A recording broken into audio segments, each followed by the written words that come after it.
जय जगन्नाथ मु सोनी आपको स्वागत करुच्ची Soni kitchen and blog channel को आशा कर जगन्नाथ कृपार आपण मैंने समस्ते भल थे जो था भल था सुरक्षित था वीडियो को फास्ट लास्ट जाए देखुए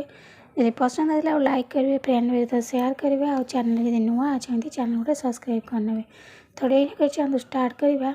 आज टिप्स अच्छे आपणकर चुट्टी को लेकिन चुट्टी जदि अधिक मात्रा आपणकर झड़ुची बर्तमान चुट्टी झड़िया गोटे बहुत बड़ समस्या है पिलाठू बड़ समस्त चुट्टी बहुत मात्रा झड़ुची कारण आमर जो खाद्यपाद्य आम सब जो खाऊँ सबुति विषाक्त विष भरी रही जहाँद्वारा कि बयस न हो चुट्टी बहुत झड़ुची आ चुट्टी बहुत शीघ्र पाची जाऊँगी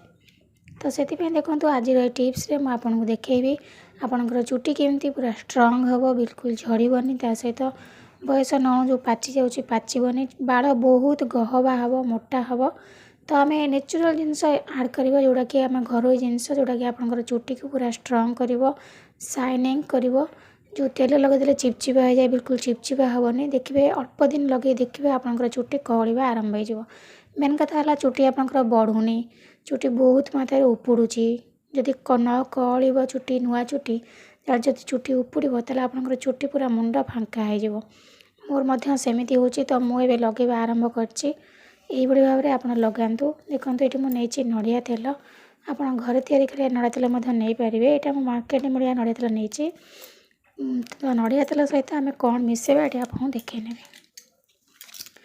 देखो ये मुझे विटामिन ई कैप्सूल आपंकर चुट्टी मूल को पूरा स्ट्रंग कर चुट्टी शाइनिंग कर पूरा सिल्की पूरा दिशा चुट्टी बिल्कुल आपंकर उपुड़बनी ता सहित ये जो रेमेडी आम प्रस्तुत कर लगेगा आधे आपंकर जो मुंडर चुट्टी डैंड्रफ हो डैंड्रफ दूर हो देखो ये मुझे गली विटामिन ई कैप्सूल ता सहित नड़िया तेल तो आम या गोटे बहुत सुंदर जिनसटे प्रस्तुत करवा जोटा कि आपंकर चुट्टी झड़वा पूरा बंद हम चुट्टी माने नुआ चुट्टी कौड़ा आरंभ हम ता सहित जब डैंड्रफ हो दूर हम चुट्टी यदि पाची जाऊँगी बयस न हो पाचिबा कमिज तो चलते ए प्रस्तुत करिया केमी लगे आपको मुझे देखे नौ देखो ये विटामिन ई कैप्सूल मुझे गली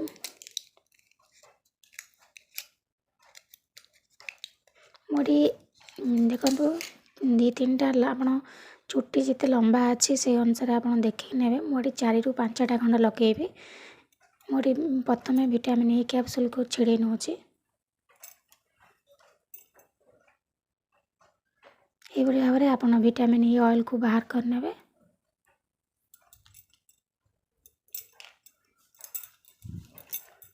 बाहर कर सारा पर आप जेको जगार बाहर करने तो जी नहीं विटामिन ई ऑयल से नहीं जाए नड़िया तेल आपको आप भल भाव में मिसई नियंतु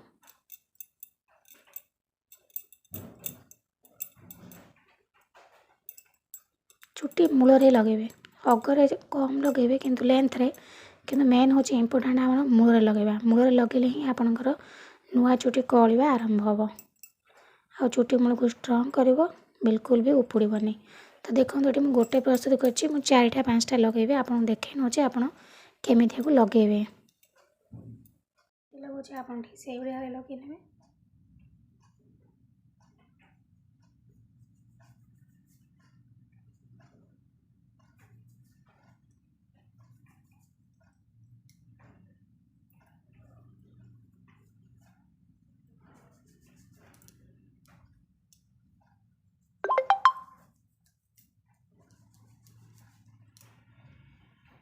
प्रथम आपंकर चुट्टी को भल भाव में शैम्पू करने एवं आपको लगे सारापर सागे सागे शैम्पू करेंगे आपको आप लगे किसी दिन 2-4 दिन छाड़ी दिंतु तो सागे सागे शैम्पू करेंगे आपंकर एटा भल काम करनी 2-4 दिन छाड़ीदे ये आपंकर चुट्टी को ग्रो करने हेल्प कर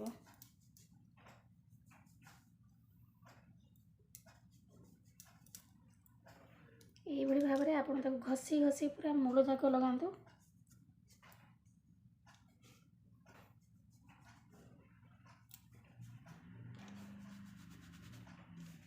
मोर मध्य चुट्टी बहुत मात्रा उपुड़ुची चुट्टी पूरा माने मुंड फांका हो गला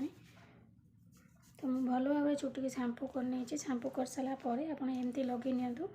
लगे 2-4 दिन ना गोटे सप्ताह रखु 2 दिन 3 दिन छाड़ी पुणी थे लगातु एमती बारंबार लगे छाड़ी दिंतु देखिए आपंकर चुट्टी पूरा कौड़ा आरंभ हो चुट्टी मोर स्ट्रंग हम चुट्टी आपंकर जो मात्रा उपरू था पूरा कमिज मुंडे भल भाव लगे सारापर आपड़ एमती लंबा बाटे लगातु नड़िया तेल द्वारा आपंकर चुट्टी बढ़िया हम ता सहित आप चुट्टी शाइनिंग कर स्ट्रंग हम चुट्टी को खाद्य दरकार मनुष्य जमी आम खाद्य खाऊँ चुट्टीर खाद्य हूँ तेल आम तेल लगौना चुट्टी माने चिपचिपा हो जाए कि ये लगातु देखिए आप चुट्टी बिल्कुल चिपचिपा हेनी तो देखिए तो मुझे लगेली ठीक ये भाव लगातु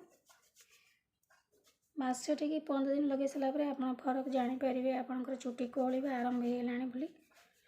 उपुड़िया कमिज तो आज मुझे विदाय नौ पुणी देखा आप सहित नेक्स्ट वीडियो से पर्यंत रोचे नमस्कार जय जगन्नाथ।